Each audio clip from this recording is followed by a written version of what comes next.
And welcome into this July 1st, 2021 edition of the Make the Money and Run podcast. Half a year is over already. We're at July 1st. Coming up on this podcast, we'll tell you who the happiest guy is on July 1st. On top of that, a lot of NBA talk. I know. Phoenix Suns. I know you know. Phoenix Suns eliminate the Clippers last night. The Tampa Bay Lightning look very good goaltending-wise and defensively. And how about that wild 1-2 rain delays in New York, and the Angels of all teams come back on the Yankees. If you haven't heard of Jared Walsh, you can understand why they released Albert Pujols a little bit. But Jared Walsh had a big night last night. The Angels had a big night. Unfortunately, they're postponed today in New York, so no day game there. But here we are for the Make the Money and Run podcast. Vasu, Vaddiparty, Charlie O here. Charlie, half a year gone by already in 2021. Where were we last July 1st? We were wearing a mask and going, when are we going to get sports back so we can talk about something other than COVID and where the sports business is going? No doubt about it. We're powered by Stables Media. You can catch us at our new times, Monday at 3 Eastern, Thursday at noon Eastern, and Friday tomorrow at 1 o'clock Eastern. That's 12 o'clock Pacific, 9 a.m. Pacific, and 10 a.m. Pacific. Facebook and YouTube Live. We're powered by Stables Media. If you miss any of the live broadcasts, including our worldwide famous unsponsored picks, you can download, subscribe, rate, and review anywhere you get your podcast. Just find that logo in the top right corner, get on any podcasting site, and you'll be able to download it and subscribe, and we really appreciate it. You can also get to us on social media, MTMAR Podcast, at MTMAR Podcast on Twitter, at MTMAR Podcast at gmail.com. MTMAR podcast at gmail.com. I know, I'll get it all straight here. And then, of course, our Facebook page, our Instagram page, any games you want to know about. Lots of things happening in the NBA. Charlie, let's start out with the NBA. How about those Phoenix Suns? I think the two games they lost against the Clippers, I was really surprised with the effort it seemed like they put out. But Chris Paul kind of showed the way last night. His first NBA Finals coming up. He gets 31 in the second half of 41 points. Devin Booker, 22. DeAndre Ayton, 16. And Jay Crowder even chipped in with 19. 5 of 9 on threes. Phoenix, a 1-point favorite, 218.5 in Los Angeles as it closed at all boards. A 130-103 win over the Clippers. The Clippers are eliminated. Now Phoenix has a few days off to wait for the Milwaukee Bucks or Atlanta Hawks as that series tied 2 games apiece. We'll talk about that in a second. Giannis is questionable. Trae Young questionable for tonight's game. But, Charlie, how about those Phoenix Suns? We thought they were the best defensive team left in the playoffs, and here they are proving it. Yeah, it was really interesting. I was a little antsy after they didn't put them away the other night, and having to go back to Los Angeles, I was a little up in the air about it. And I went ahead and took Phoenix minus the 1. Just because I believed that they were the better team. And the one thing that I thought was going against the Clippers was the fact that they had to weigh so heavily on Paul George. And that's not a knock against Paul George. It was just that everything was weighing so heavily on one player. And Vasu, I got to tell you, I'm going nuts about the fact that so many people are going after Paul George, saying, hey, he let them down. He didn't take the Clippers to victory. The guy's a bum. He's a second-level player. And I'm going, wait a minute. Did anybody miss the fact that Kawhi Leonard was not available at all during the series?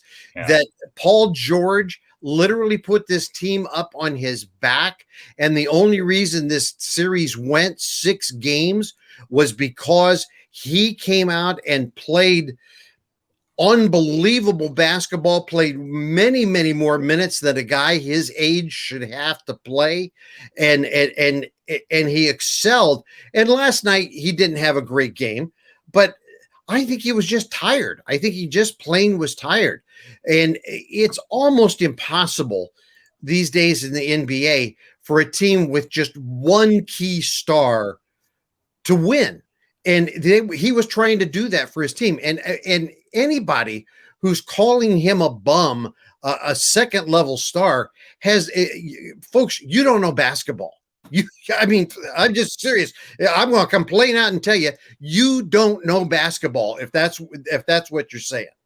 No doubt, Charlie. I mean, no Kawhi Leonard. I mean, he's the MVP 2 years ago with the Toronto Raptors when they won against the Warriors in 2019, the 2019 finals. The last real finals we had before the bubble last year. But the fact is that Michael Jordan didn't win a championship until 6 or 7 years in the league without a second player. And Paul George, not regarded, I mean, he should be regarded as a top player. He is a top player, but you can't do it all by yourself. I mean, he had 21. He was being double teamed all over the place. And Marcus Morris ended up having 26 points. You can't rely on Marcus Morris. And then Reggie Jackson, who had a hot playoff series, all of a sudden, you're not going to expect that kind of output from Reggie Jackson, a 10-year veteran who's been with 3 different teams already in his career. And the fact that they were undermanned, and really, I mean, I think they got outcoached a little bit too. Monty Williams is a great coach, and he motivated that team. DeAndre Ayton, whatever they did to DeAndre Ayton from the bubble last year to this year, keep doing it because he's a stud, and he was dominating on the inside. Remember, they did not also have Zubac in last night too, so they had their will of the way in the lane because Marcus Morris is not a rim protector, and they don't have anybody else that was going to be able to rim protect. And of course, you live and die by the 3-pointers, Charlie O, because they take more than half their field goal attempts or 3-point attempts. Give Phoenix credit: 41% from the field, 30% from threes. They limit them to 103 points. It was a close game up until about the early part of the third quarter, and then Phoenix blew them out. So I'll be interested to see what happens with the Clippers and see how Kawhi Leonard reacts to all this because he does have a player option at the end of at the start of free agency. Paul George is there. Reggie Jackson had a good series with them. He got traded midway through the year. I think the Clippers still are on the rise. They're still one of the top teams in the West. But that other team that they share the building with, you think they're not? You think they're unhappy? That you think they're happy they're not there? I got a feeling they're going to make some moves and come back too, and they'll be right back. And don't forget about the Warriors when they get everybody back with this possible trade, or the 2, 7, and 14 deals that they have coming up. But that's all down the road with the NBA draft. But the Phoenix Suns are in the NBA Finals for the first time since, I want to say, 1993 or 92, 93, 94. 93 when they played the Chicago Bulls in the first round mound to rebound. Yeah, with Charles Barkley, Danny Ainge, Paul Westphal was the coach of that team. Paul Westphal, of course, played for the Suns in the 70s. It's their first NBA Finals since then. And, of course, they were in the Finals in the mid-70s in that epic series against Boston. For those of you that are old enough to remember that series against the Boston Celtics, it was a great me too. It was a great series. And so this is their chance, and I think they've got a good chance. All right, let's break it down a little bit, Charlie, here in terms of what we've got with Phoenix. Let's break it down from the standpoint of if Milwaukee plays Phoenix, how do you think Phoenix will do against each team? Well, I think right now the key is for both Milwaukee and for Atlanta is health, because we've had this shocking situation that has happened with both Giannis and Trae Young, where we're dealing with what appears to be soft tissue injuries to these guys. And we really don't know right now what that's going to mean coming in. So I think right now the key here is the fact that you've got a healthy team that is coming in with Phoenix, and you have a team that they may be facing in either Milwaukee or Atlanta that doesn't appear to be healthy. So I think just the pure fact that the Suns are coming in with a healthy team gives them an advantage immediately over either one of those other teams. But I think the fact that you also look at the Suns coming in with Paul and with Booker and with Ayton and that assorted cast that's coming in, and I'll tell you what, they're going to be tough. They're going to be tough to beat. I think that a Suns Milwaukee series, I think, would be a little more entertaining. But I think either way, we're probably looking at least a 6-game series between either one of those teams. All right, a little internet problem there, but Charlie kept going as a good co-host does. Back with you here on the Make the Money and Run podcast. Vasu, Vaddiparty, Charlie O. All right, let's look at tonight's Game 5 here. Atlanta without Trae Young, and even Giannis got hurt in the middle of the game, but they had all their bullets there. But Atlanta's defense came out and played really well. They dominated from start to finish over Milwaukee. And Giannis's health, Antetokounmpo's health is in question tonight, as is Trae Young. Game 5 back in Milwaukee tonight, 8:30 Eastern on TNT. Milwaukee 2.5-point favorite, 215 the total. What do you think, Charlie, in terms of the game itself? Let's assume both players are going to play, and Milwaukee a 2.5-point favorite tonight. You got to think Milwaukee at home. I just think they're better defensively, but boy, I'm not going to take anything away from Nate McMillan and what Atlanta's done this year since he's taken over as a coach, Charlie O. Yeah, you know what? This will be an interesting situation because I think even if both Young and Giannis are able to play, I don't think that either one of them are going to be as big a factor in this game as they would have been if they were healthy. And I think both of them are kind of rushing back with the kind of injuries that they've had. But of course they're going to rush back. It's the playoffs. You're not going to take the time at this point. They want to get back because they know that their teams need them. But I think that this is going to be one of those games where it's going to be, quote unquote, the secondary players that are going to have to make the things happen. It's going to be the Middletons and the Holidays that are going to make things happen. Bogdanovich, who really came out in that last game. And of course, I love Bogey because he used to be with Sacktown, and he's had really not a great playoffs because he's either been ill or not, has been injured, or we don't know exactly what the whole story's been, but he had a good game. But they'll need him to step up big time because they'll need his outside shooting. So I really think at this point, even if both those guys play, it's still going to be about the other guys that's going to make the difference in that game. Well, I think it always is about the other guys. It's a team sport for a reason. I mean, it's Giannis and Trae Young. They're getting all the headlines. But you're right, Chris Middleton has had his good games and he's had his bad games. Drew Holiday plays outstanding defense, and he had 33 in one of the games earlier in the series. But you can't rely on him because he also went 0 for 7 to start one game. So there's your three guys right there. And Brook Lopez, he's a good rim protector, can give you some offense here and there, but I don't think he can keep up. I think Clint Capella's giving him a tough time in the middle there because Clint Capella, a very underrated offensive rebounder, going after these balls. He's getting double-doubles every night.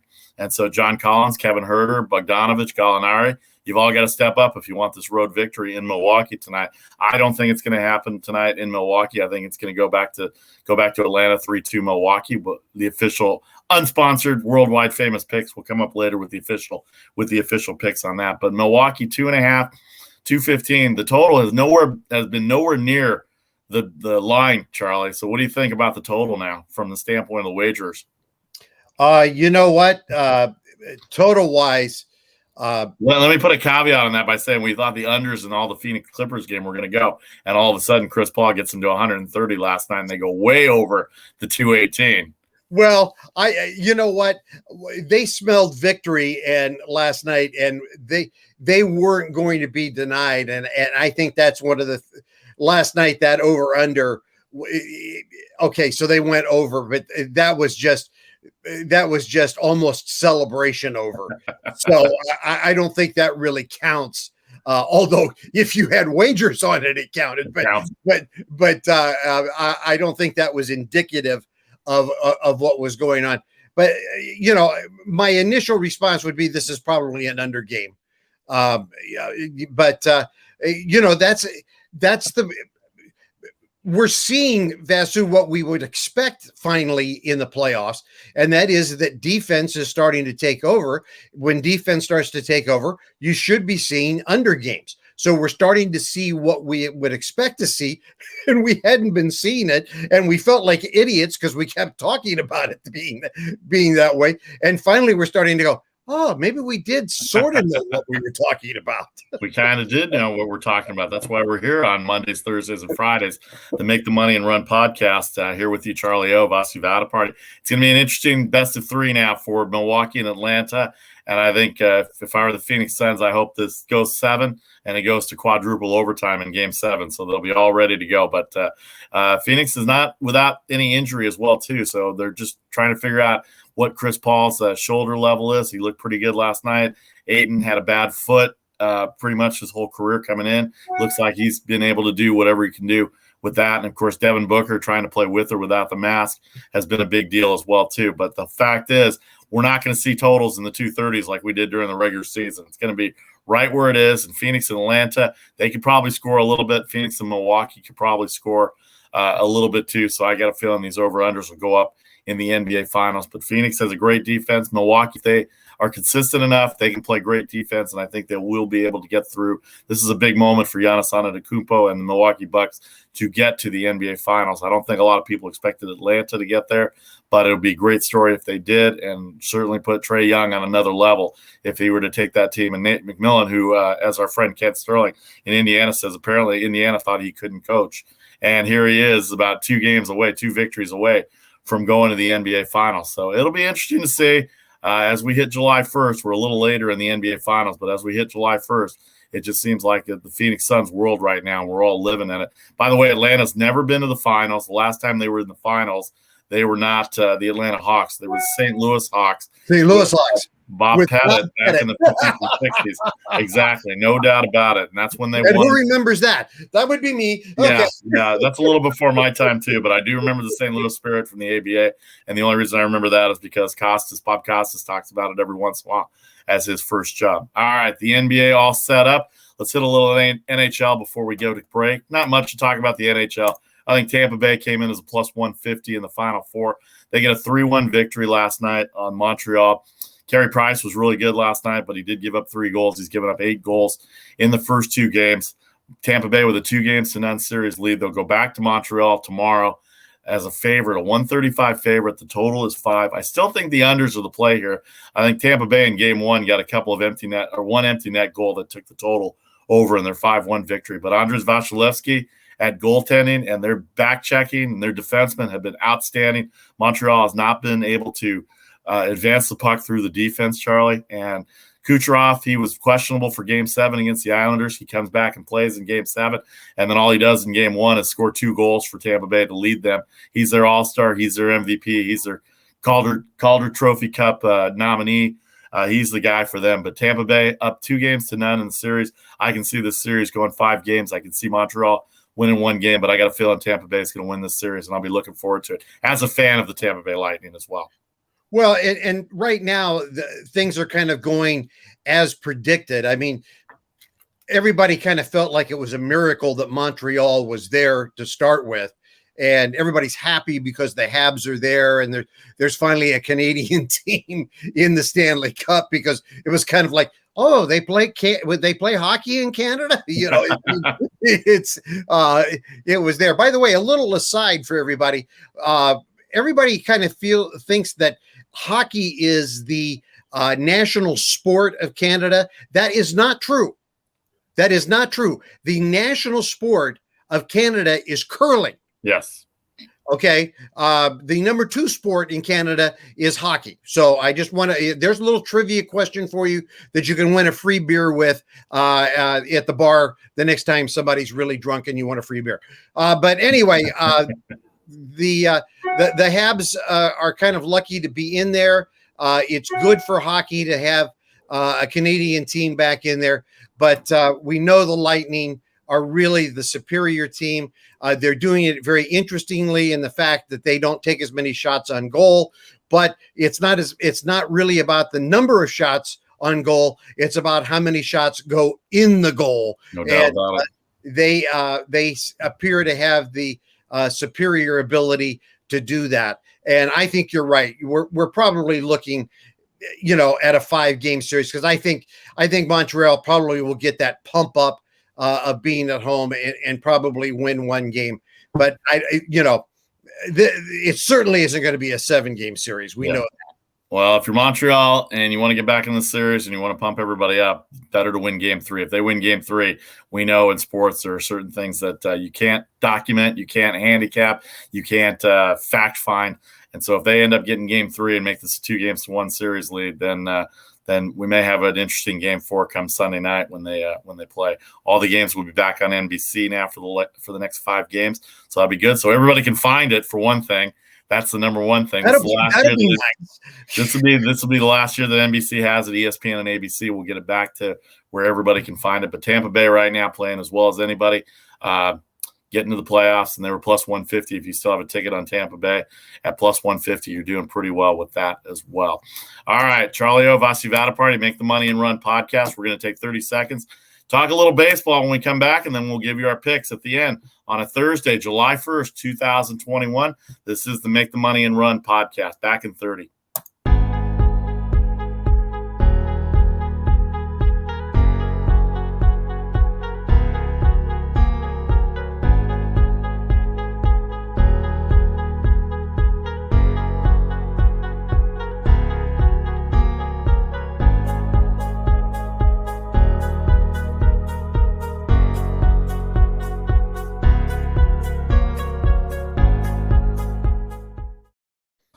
Hello, everybody. Vasu, Vaddiparty, Charlie O, back for part 2 of the Make the Money and Run podcast for July 1st, 2021. Cannot believe half a year is over already, but here we are, half a year over, July 1st, the second half of the calendar year begins today. It'll be very interesting today. I think the NFL training camps will start in a month. Who figured that? I can't believe how fast that's gone by.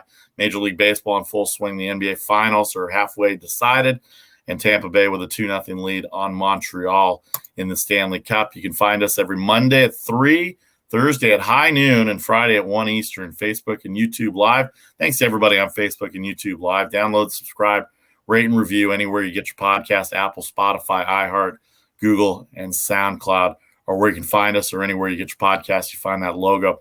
You can email us, mtmarpodcast@gmail.com. And then you can set yourself up on Twitter at MTMAR Podcast. Of course, we're on social media on Facebook. And Casey's still part of the show. Casey Freelove, still part of the show. So he'll give us his picks every once in a while. And hopefully you all have a safe 4th of July weekend. We will have one more show to say that as well, too. Anyway, all right, let's move on to baseball here last night. How about the LA Angels of Anaheim, the California Angels, the Los Angeles Angels, the Anaheim Angels, the Disney Angels, whatever you want to call them, wild one in Yankee Stadium, as the Angels come back and win with 7 in the 9th against Aroldis Chapman and the New York Yankees. Now, we know the Yankees have deficiencies in terms of being able to hit the ball. They don't hit the ball in clutch situations. They hit for a lot of power. They walk a lot. They strike out a lot. And their starting pitching after Garrett Cole is very suspect. And right now, frankly, Garrett Cole is suspect right now based on the substance issue that's going on in the Major League Baseball as far as checking gloves and checking umpires. Let me ask you this before we get to the notes. We had our first glove be sent to New York last week on Monday. Charlie, on Sunday night, you weren't with me on Monday. Hector Santiago, middle-of-the-road pitcher, pitched with the Angels and the Twins. He had his glove taken away from him when he came out. It was going to be sent to New York. He's appealing his 10-game suspension, as they did find residue on the glove. But right now, there's really no penalty. He's getting paid. And for pitchers, that's really not a big penalty, but he's getting paid. But there is a reputation that he is doing something now, and that's kind of bad for the game in and of itself. But your thoughts on how baseball has handled it so far? Badly, which is typical baseball. I mean, I think the best statement on how they've made it, how they've done it, was done by Sergio Romo. Drop your pants and make it look like it's the Three Stooges. I mean, they had no plan. They had absolutely no plan. And the process by which the managers are able to challenge had no plan. Obviously the umpires aren't really in charge of it, and they're not taking charge of it. So they've made a joke out of it. Now, it obviously is having an effect because we know that spin rates are down, and we will talk about it in a minute, but run totals are up in crazy ways. We're not really sure that it's had a big effect yet on batting averages yet, but that may or may not be related to some of this. But they've done a terrible job. They've done a terrible job with it. And it's reflective of Rob Manfred and his total lack of leadership as being commissioner, which to me is just a continuation of the total lack of leadership that Bud Selig had as a commissioner. You had a guy who was an owner who then wasn't an owner because his daughter was running the team, and then eventually they sold the team, but he was still an owner because he was in the boys club, and then they handpicked this guy. They won't pick a commissioner. The last time they had a commissioner, they had Peter Uberoth, which most of you folks don't have any idea who he was, but he was a real true executive who came in and really had a plan for baseball, and the owners absolutely rejected him. And after 4 years, this guy who had run the Olympics, made money for Los Angeles, could have taken baseball to a height that they never could have imagined. And they rejected him. And he finally said, I give up. I give up. And so now they wind up with this, and they turn themselves into a comedy show, a sideshow, a circus. And that's what they're doing now. It's what they're doing now. You know, and you know, you got at some point to look like you're a professional organization, and they don't look professional.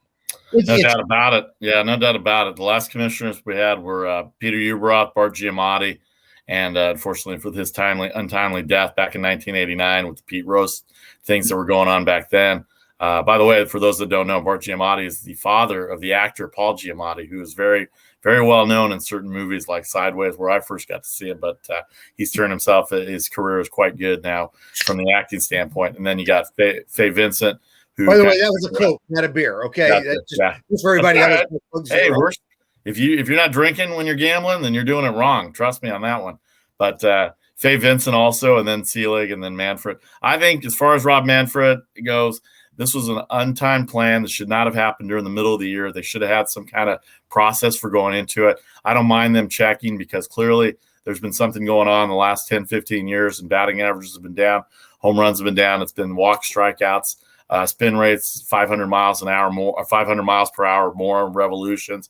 It's just bad for the game to see what's going on. I'm glad they're doing something about it, but I thought it would have been better to come up with that during the offseason. But I think what's happened, Charlie, is I think baseball, unlike the other sports, have been very reactive to situations instead of being proactive. Vasu, and I learned something last night that I did not know. I had a very interesting night last night. My daughter's a dog breeder, and she had 4 dogs that had puppies within 5 days of each other. So we have to babysit them when they first have them. So I spent the night last night, all night, me, Sports Center, on the radio, and my computer, and 33 puppies. And so I was listening, and they were talking about, they interviewed Ohtani, and they asked him about the problem or the lack of problem in Japan with this and no substances. And they talked about the baseballs in Japan. Now they use a Mizuno baseball in Japan, but they already have a designed grip built into the baseball in Japan. So they don't have this problem. They don't even have to rub the baseballs up with the quote unquote Mississippi mud and right, all that kind of stuff. They have the grip built in. So I'm going, wow, that's too logical. You know, so rather than, have this sideshow, why couldn't have baseball gotten together and gotten with Rawlings and everybody else and said, okay, starting next year, we're going to come up with a baseball that has grip. We'll grab 10 baseballs from Japan. We'll break them down, have somebody look at them, figure out what's going to do. We'll steal the kind of things we do because everybody does that kind of stuff anyway. Figure out how to get grip. And then we'll say, anybody caught with any substance on there, boom, you're out, 30-day suspension without pay, bang, it's done. I'm sorry, is it that complicated? It kind of is, Charlie, the way it is, because you're dealing with unions, you're dealing with player associations, you're dealing with all sorts of things. But it is interesting from the wagering standpoint how these lines have been adjusted, how these totals have been adjusted now from that standpoint. So be careful with what you're doing in terms Absolutely. of check out what's going on with baseball.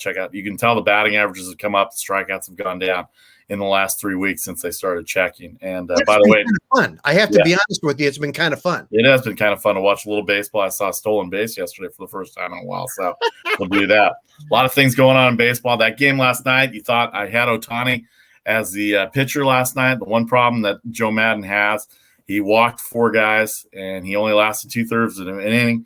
The problem is he took him out of the lineup too. And he probably could have gone and played left field. I know Joe Madden doesn't want to put him in the outfield at all. And if you don't start with a DH, you can't add a DH. Those are the baseball rules. And that's a fair rule. But no Ohtani the rest of the game. They get 2 in the first. The left fielder, Phil Gosselin, a middle infielder, utility infielder. He would probably be the one that would have been taken out if Ohtani had gone in the left field. But he hit the 2-run home run to open the scoring, so they weren't going to take him out. In fact, he ended up being a cause in the 7-run ninth inning as well, too. So then the Yankees come back with 7 in the bottom of the first, and you think, oh, man, not nice bet I had. Nice job, Ohtani. And then all of a sudden, Jared Walsh gets hot. By the way, if you haven't heard of Jared Walsh, he has 20 home runs now. His 19th home run came in the 4th inning, made it 7-4, and then it was 8-4. And then what is it with closers? Aroldis Chapman comes in. He hadn't closed in about 5 days. He hadn't pitched in about 4 or 5 days because they got swept by the Red Sox, and they lost on Monday night to the Angels, and then Tuesday they blew them out. So Chapman comes in an 8-4 lead. Something about closers when it's not a safe situation, not a pressure situation. He walks 3 guys.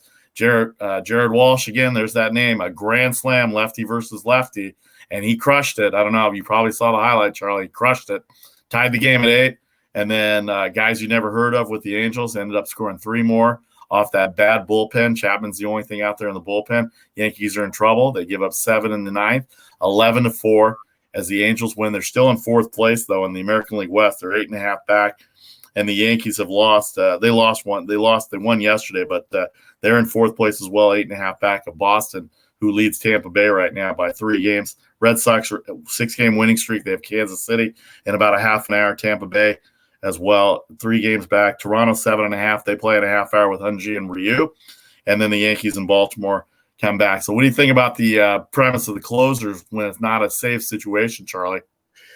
You know, Vasu, I think your point's very well taken. I think there's something about when they come in and it's not a safe situation. I think they don't have the pressure that they're used to coming into. And I think it's a lack of adrenaline factor that comes in. I mean, you think about Chapman.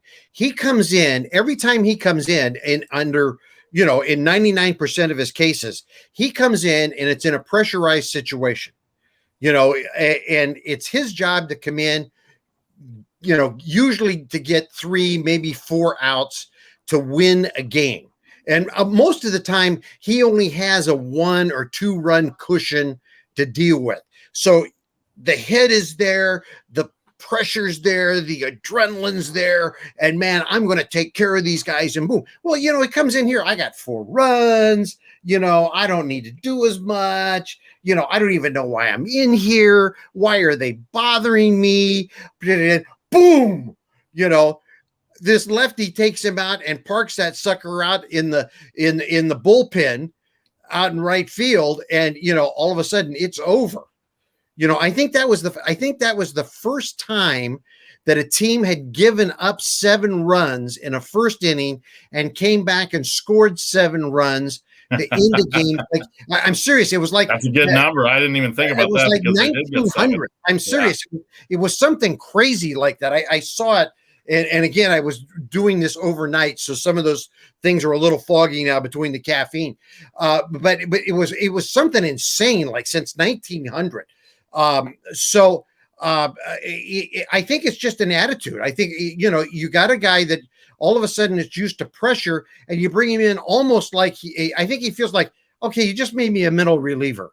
Okay, so all right, I'm going to come in, I'm going to throw the ball, and he's not there. And one thing, Vasu, I'm just going to mention this, that they talked about both on the radio and also in the articles, is that at the end of the game, the few people that were left at Yankee Stadium, because that game ended at 1:06 Eastern time, because they had 2 rain delays in that game. The crowd was yelling, "Fire Boone, fire Boone, fire Boone." Normally I have a little respect for Yankees fans because New York fans tend to be pretty educated baseball fans. But at this point, they're showing their stupidity because you know what? The guy who needs to be fired right now in New York is Cashman, because Boone can only work with the player personnel that he has, and they're not giving him the players. And the rumor is that the Yankees do not intend to really be dealing at the trade deadline. And if they're not dealing at the trade deadline, they're not going to the playoffs. It'll be interesting to see. The Angels with the victory. Usually, if you lose a game like that, you want to get right back out there. But the Angels-Yankees postponed today. They'll make that up at a later date. Other stuff in baseball. The A's look to take 3 or 4 from Texas. They are now only a half game back. And why are they a half game back? Because the Astros are on a 4-game losing streak. They got swept by the Baltimore Orioles.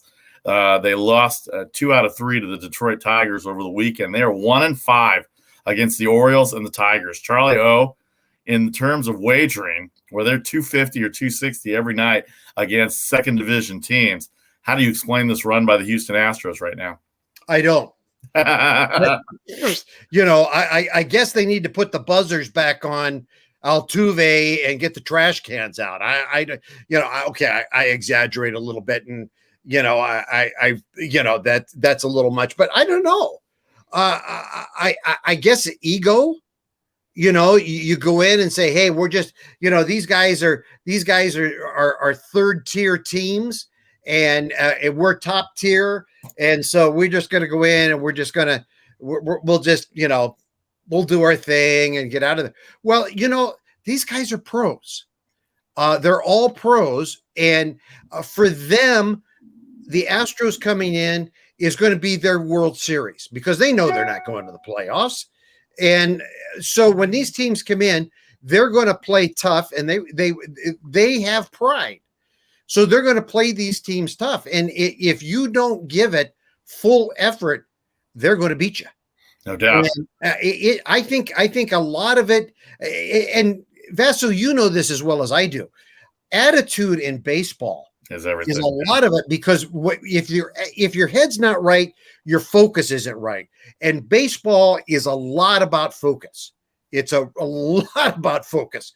And if you're not focused, man, if your head is not right in that game, you're screwed, baby. Well, it'll be interesting. The Detroit Tigers are actually playing better than most people thought. They're in third place in the American League Central.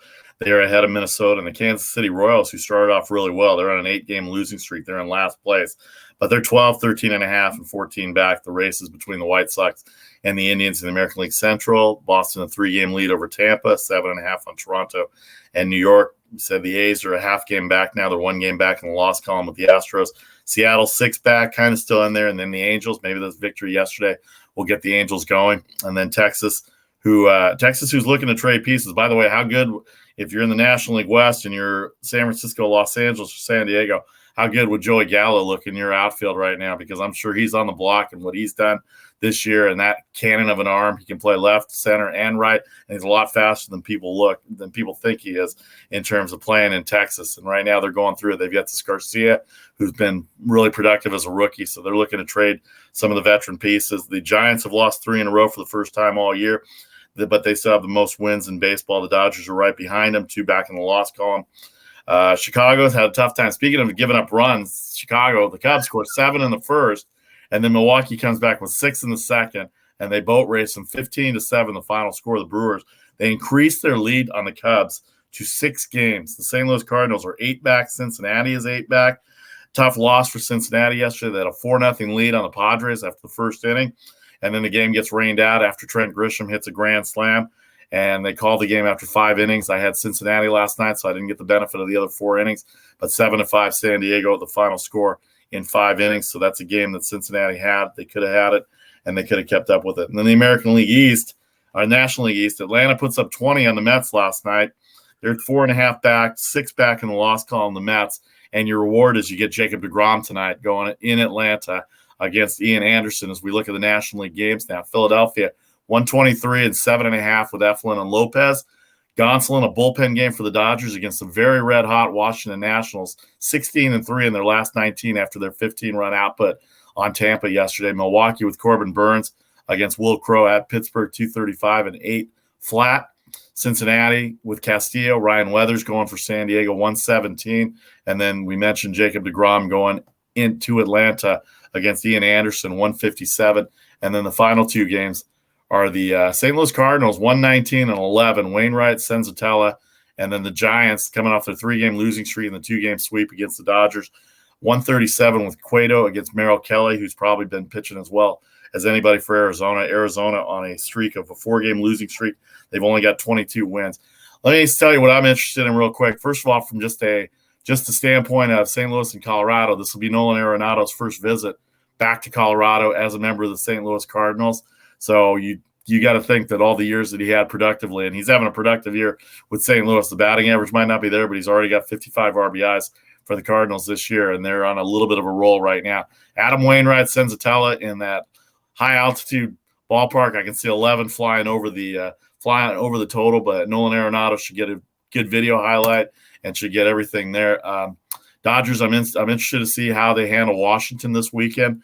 They play on July 4th every year. The Washington Nationals play 11 o'clock in the morning on July 4th to not interfere with the July 4th parade down the Washington Monument. And so that's going to be early for a West Coast team, 8 o'clock in the morning on Sunday, July 4th. And today's a bullpen game, and they are 16-3 in their last 19. So the Dodgers better come out and play because you can't take the Nationals lightly, and they're going to get Max Scherzer in one of these games as well, too.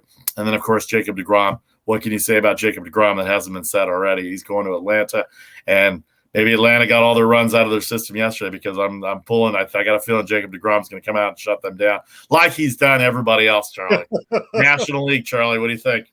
Well, let's start with Atlanta and the Mets. I mean, Atlanta yesterday, they come out and they make a mockery out of that game. Although Acuna, he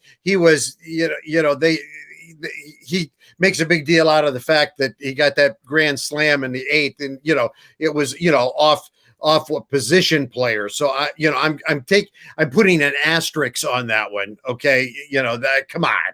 Was a position player. I mean, it's like getting a home run off Jose Canseco, for God's sake.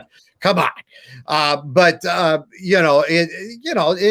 those kind of things happen. And some of the guys from Atlanta are saying, well, these are the kind of games that can turn a season around. No, they're not. No, they're not. But they're going to have to come out today, and we'll find out what they're made of because they're going to face DeGrom. I mean, an ERA this time of year, July the 1st, has an ERA of 0.69. Now, that's impressive. That's impressive. And, folks, that has nothing to do with spin rate. That's got nothing. This guy just flat out pitches. Okay. No doubt about it. They can, sticky stuff, anything else. You're still going to find guys who just flat out can pitch. And this guy is one of them. And so this ought to be a heck of a game today. In a day game in Atlanta, going to be hot, going to be humid, 1st of July, lots of beer and lots of baseball, man. That's what it'll all be about. In fact, we ought to call our buddy Lynn Connect. Yeah, we have to. We should be on a jet right now going to Atlanta and sitting down there watching baseball today. It's a fun ballpark, the Chop House there as well, too. All right, last few minutes here. Let's move into the American League here. Toronto, Seattle comes up in 15 minutes. Kikuchi and Ryu. Toronto on a roll right now. They are on they lost yesterday to Seattle in extra innings, but they're 8 of their last 10. They're in 3rd place. They're 7.5 back of Boston, who's got a 6-game winning streak. Boston also goes in about 15 minutes with Nate Eovaldi, who's been their best starting pitcher this year. Chris Bubich going for the Royals, who have lost 8 in a row, and they're 33-46. Not a good run here by the Royals last few weeks. And then the big series, the White Sox have won 3 in a row. Minnesota, I know, is terrible, but they've got Jose Barrios going today. Carlos Rodon, about a 150 favorite, 166 favorite, 146 favorite, 8.5 the total. And then Oakland and Texas in the day game. I believe Oakland needs this win. You can't split with the Texas Rangers. Sean Manaea going to go out there against Dane Dunning, 3:30 Eastern here on the West Coast, 12:30 on the West Coast. And then the Astros at Cleveland. Framber Valdez has pitched pretty well for them. They're on a 4-game losing streak. Cleveland 2.5 back of the White Sox. Cleveland bats a little lacking right now, and they've got Juan Carlos Mejia going tonight against Framber Valdez. American League, Charlie. Well, let's talk about Cleveland. First of all, Cleveland lost both ends of a doubleheader yesterday to Detroit. Now, again, they were 7-inning games, but I don't care. I'm used to that. I used to broadcast minor leagues, so I'm used to 7-inning doubleheaders. They lost both ends of a doubleheader, so they need to get healthy. And that's the wrong team to have to try to get healthy against. So they're in a bit of trouble. They need to figure out what's going on, and Cleveland is probably exceeding expectations at this point. I think we would probably agree that that's been the case all season long. The White Sox, I think, are still the class of that division. I think everybody's going to have a heck of a time trying to pass them. We kind of a couple of times this season have scratched our heads and saying, wow, are the Sox not going to be who we thought they were going to be? And then they turn around and they become more than we thought they were going to be. They're everything we thought they were going to be and more. I know they got off to kind of a rough start with Tony La Russa. And, Tony had a little rust on him. Well, at 76, that's understandable. But they got out the oil can and everything seems to be working well now. He seems back into it. The team seems to be back into it with him, and they're hitting on all cylinders. And so they're going to be there. I mean, if anybody is going to challenge them really, somebody's going to have to make a big run. I mean, Cleveland's going to have to go on one of those situations where they win 14 in a row or something like that. I mean, seriously, I mean, it's going to have to be one of those extraordinary winning streaks to make a challenge out of it. Thanks to everybody on Facebook Live and YouTube Live. Our friend Christine sends out that Miguel Cabrera is at 494 home runs, 6 away from 500. What a great career he's had. Let me ask you this, Charlie, before we get to our last potpourri subject here. Boston, Chicago, Houston, Oakland, Tampa Bay. Who has the best pitching staff, in your opinion? Ooh. Give me the teams again. Boston, Tampa, Chicago, Houston, Oakland. Just right off the top of my head, I'd say Chicago. Yeah, I'd say Chicago from a starting standpoint. I know Hendricks has been good in the bullpen. Tampa Bay, boy, they mix and match with those openers, and they've got a pretty good bullpen going. They're on a little bit of a losing streak right now, but we'll see how it goes. Chicago plus 92 run differential in the Central. Everybody else under zero, negative column on the run differential. All right, last subject here before we hit the worldwide famous unsponsored pick segment. Today is July 1st. You know who the happiest guy is on July 1st every year, Charlie? Bobby Bonilla. Yeah, Bobby Bonilla. We did this last year with our friend Joe Rini, who covers the Mets. But every year at this time, Bobby Bonilla gets a paycheck from the New York Mets until, I think, 2037 for about $1.15 million every year. Why do you say so? Because if you remember the Fred Wilpon and the Wilpon case with the what was the guy's name? Bernie Madoff. Bernie Madoff and the scandal that they had. Wilpons were taking a little bit of advantage, so they had to defer. Bobby Bonilla's got the best agent in the world because when he negotiated the terms with the Mets, it was deferred for 25 years after he's played, probably 30 years by that point, when he last put on a glove or put on a uni. And if you've seen Bobby Bonilla, he hasn't done anything but eat. He's about 3 times the size of what Bobby Bonilla was when he came out to San Francisco for a Barry Bonds ceremony. And you can tell that he's living life because every year on July 1st, he cashes a paycheck for $1.15 million as a deferred annuity from the Madoffs as part of the deal with his contract with the Mets that I'm sure Steve Cohen is very happy to pay out every July 1st. But Bobby Bonilla, the best contract in the world, July 1st. Happy Bobby Bonilla Day to those who observe, especially Bobby Bonilla, Charlie. And Vasu, I learned something again last night babysitting puppies. I mean, you know, when you're babysitting puppies are very bad conversationalists. Okay? so you have to make your own things go on. I discovered last night that Bonilla has a second annuity He has part of it's to the Mets, and I forget who the other team that's involved in it. But there was a second annuity that the base was $500,000, and that annuity runs through 2029, and it also pays on July the 1st. I don't know how much the annual payout is, but in addition to the big check that goes there, there's a secondary check that is pretty sizable that he gets today. So Bobby gets 2 checks today. So if you need a loan, call, that's it, 1-800-BANIA and ask for Bobby. No doubt. No doubt. You know what? I never heard that story. I'm glad you told that, because I got a feeling probably when the Mets were trading him, I want to say they traded him to Baltimore, that Baltimore probably has that second annuity because they had to pick up that may be who it was. I read it like at 4 this morning. Yeah, I'm going to look that up. We'll have that info for you tomorrow. But anyway, Bobby Bonilla, the happiest guy in the world right now, with his $1.6 million every July 1st. Talk about a semi-annual tax break. Here it is right here for Bobby Bonilla. All right, we're going to take 30 seconds, come back with our picks for the day, and then we'll preview Friday's show as well, too. Vasu, Vaddiparty, Charlie O, Make the Money and Run podcast for July 1st, 2021. Thanks to everybody on Facebook and YouTube and those that download and subscribe on all the podcasting outlets. Back in 30.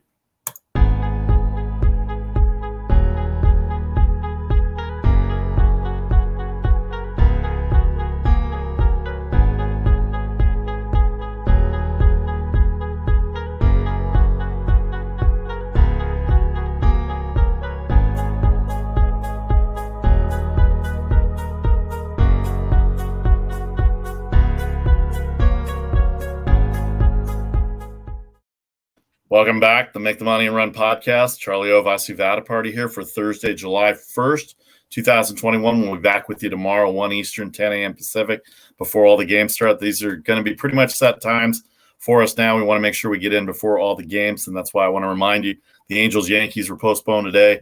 Mariners and Blue Jays are going to start at 1:10 Eastern. The Royals and Red Sox in Boston will go at the same time.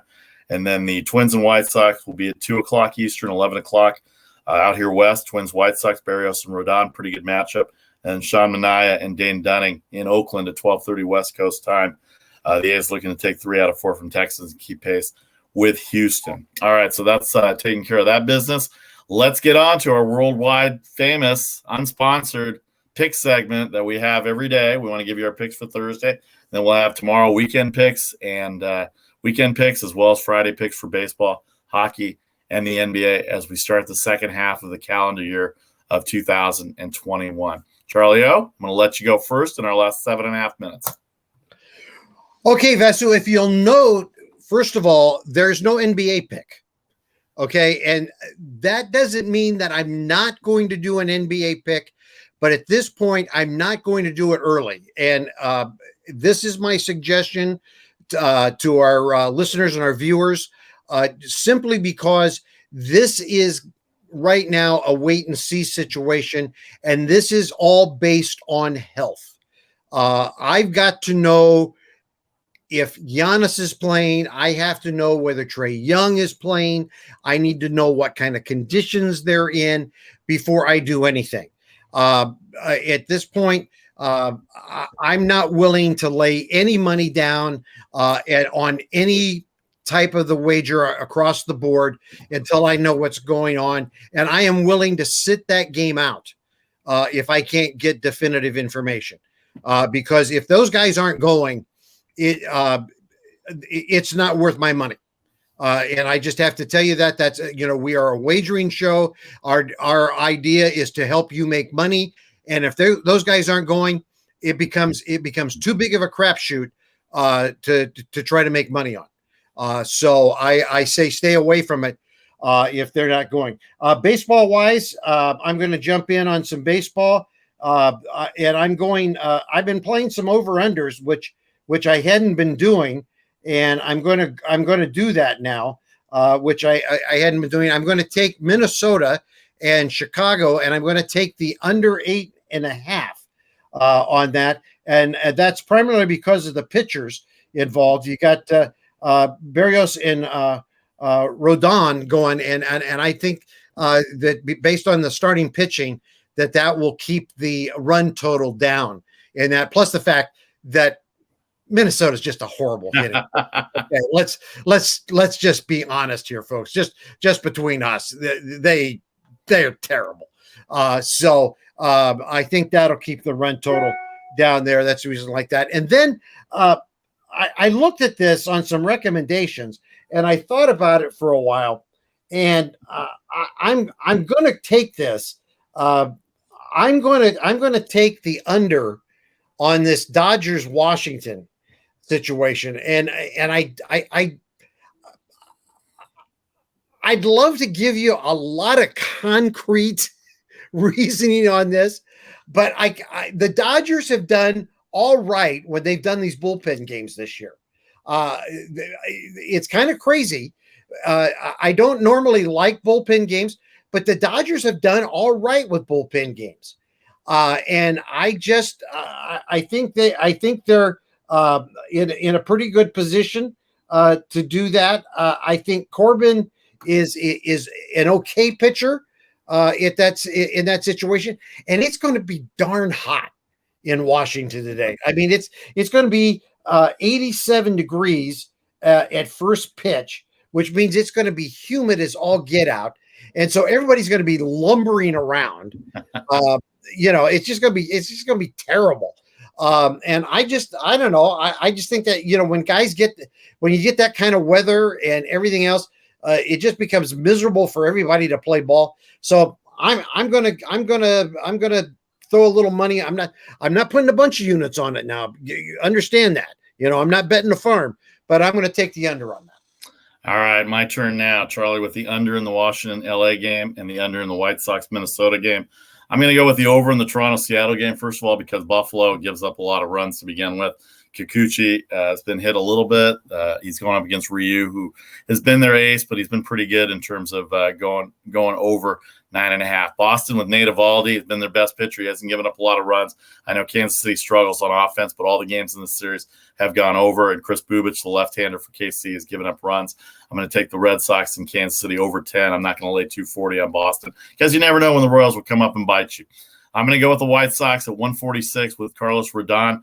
They're playing really well. They're on a 3-game winning streak and they've beaten Minnesota pretty handily the last 2 games. And I'm going to take the A's 3 out of 4 against Texas. Sean Manaea has been on a roll the last 3 starts, and he's got Dane Dunning in the afternoon as well. And the last baseball game, I'm going to go over because Washington is 16-3 in their last 19. Washington 16-3 in their last 19. Nobody hotter right now in baseball. Nobody hotter than Kyle Schwarber right now. So don't be surprised if it's 1-0 Washington after the first inning again tonight, based on the fact that he's got 5 leadoff home runs. And if he's not player of the month for June, then we don't know anything about baseball, according to the writers. And then the last one, Jacob deGrom. The Mets gave up 20 runs last night. I don't know if Atlanta's got that kind of output. Probably had all their runs given up. And Jacob deGrom with a .69 ERA. I'm going to go with the Mets tonight. Laying $1.50 on the road, kind of a little scary on that because Atlanta is a good team and they are trying to chase down the Mets in the National League East. And then the NBA game, I think Milwaukee at home defensively, they play well. And I think 2.5 is pretty low. You don't get Milwaukee that low. And even without Giannis, if he doesn't play, they've got Middleton. He shoots well at home. Holiday plays good defense. And Brook Lopez and Capella will battle it out. So I think Milwaukee minus 2.5. And then we're going back to game 6 on Saturday for Atlanta and Milwaukee, with Milwaukee up 3-2. That's what I say, but who knows? We'll find out tonight. All right, we're here every Monday, Thursdays, and Fridays. Mondays at 3 Eastern, Thursdays at noon Eastern, and then Friday at 1 Eastern time, all on Facebook Live and YouTube Live. Of course, if you miss any of it, including our pick segment, which we just gave you, you can download and subscribe anywhere you get your podcasts at Apple, Spotify, iHeart, Google, SoundCloud, anywhere you get your podcasts, find the logo and get to it. All right, for Charlie O, I'm Vasu Vaddiparty. Have a great Thursday. Enjoy the games. And as always, good luck. We'll see you tomorrow, 1 Eastern, right here on Facebook Live and YouTube Live. Take care, everybody.